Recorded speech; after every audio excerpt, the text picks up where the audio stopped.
what's coming up, it's also Speedway season. Yes, Speedway is just around the corner, and joining us tonight to talk some Speedway will be former Commodore Cup competitor Nick Parker. He's now racing Speedcars, and he's going to tell us all about that a little bit later on in the program.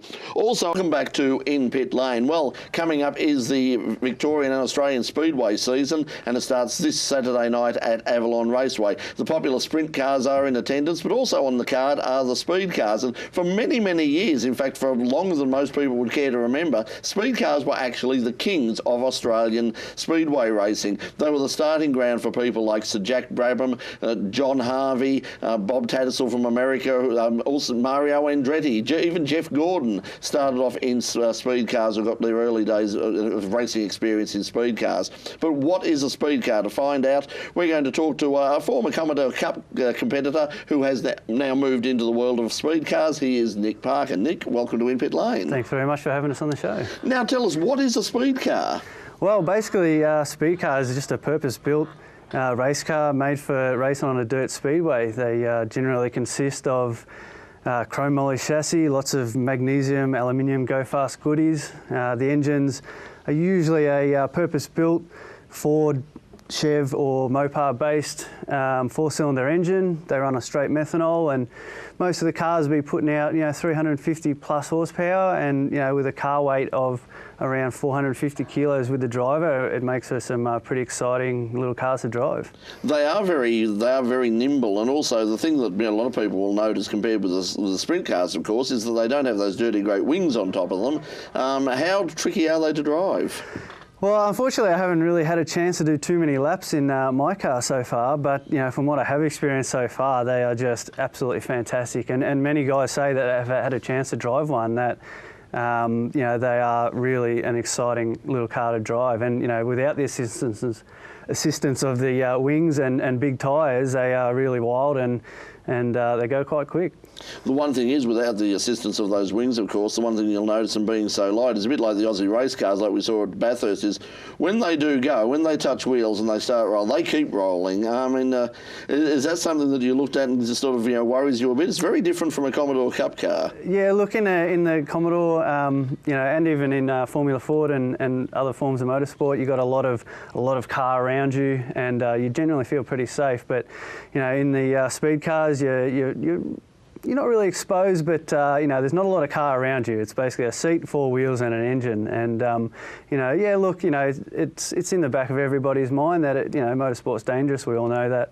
And but you just put that behind you and try and get out there and put in a good performance. The thing is, for many, many years, the speed cars were the kings of speedway before the sprint cars really took off. Back in the 1970s, the Australian Speed Car Grand Prix up at Liverpool was an absolutely massive event. People like Johnny Rutherford and AJ Foyt came over and were part of that. What about nowadays? What's the scene like at the moment?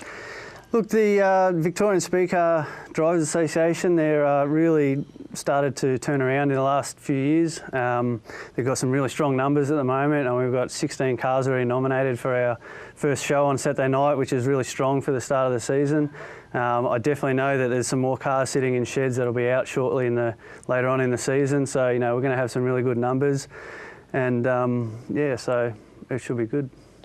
So what was the attraction of moving to speed cars? I mean, Commodore Cup sort of wound up and is no longer around, but why the decision to go speedway racing and to move away from circuit racing? My family's had a long history in speedway racing. My grandfather was at part of the Beasley family racing team, and Tracy Speedway and other Speedway Park and that.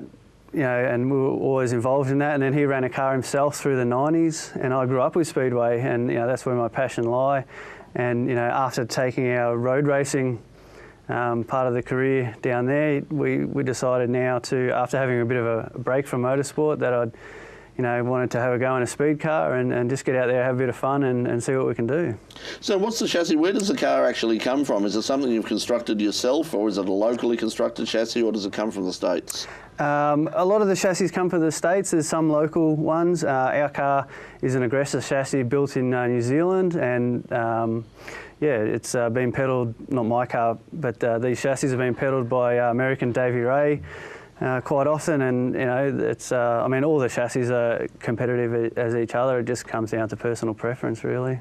So you mentioned the cars are powered by 4-cylinder engines. Is that part of the requirement? I remember in the old days there were all sorts of strange engines that used to run around. Lots of Volkswagens back in the day.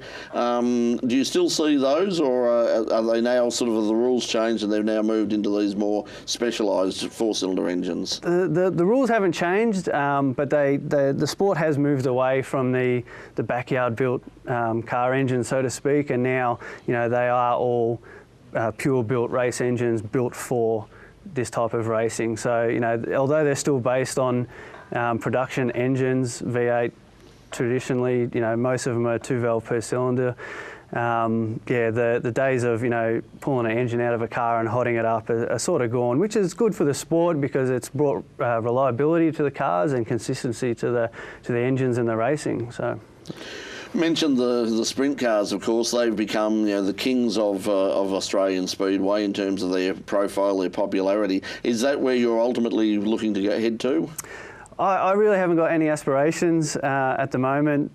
I just wanted to personally get out in a speed car and have a bit of a crack. The sprint cars are great. Everybody loves them. They're very loud, very fast, and but the speed cars in their own right, they're not much slower than a sprint car, considering they're a lot smaller and they don't have those big wings.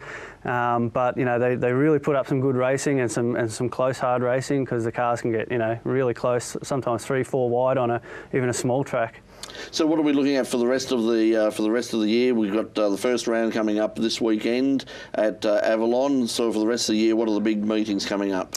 Well, we've got our annual Beasley Memorial. That's at Avalon as well.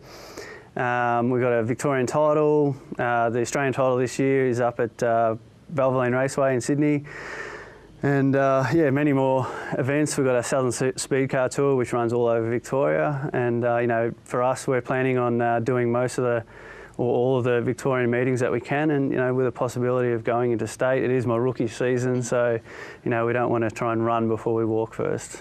The thing about speedway, of course, is we talk about the lack of tracks that are out there, and we suddenly find that if you go to virtually any country town anywhere in Victoria, there tends to be a speedway around, so you've got plenty of opportunities which you perhaps don't have in terms of variety with circuit racing.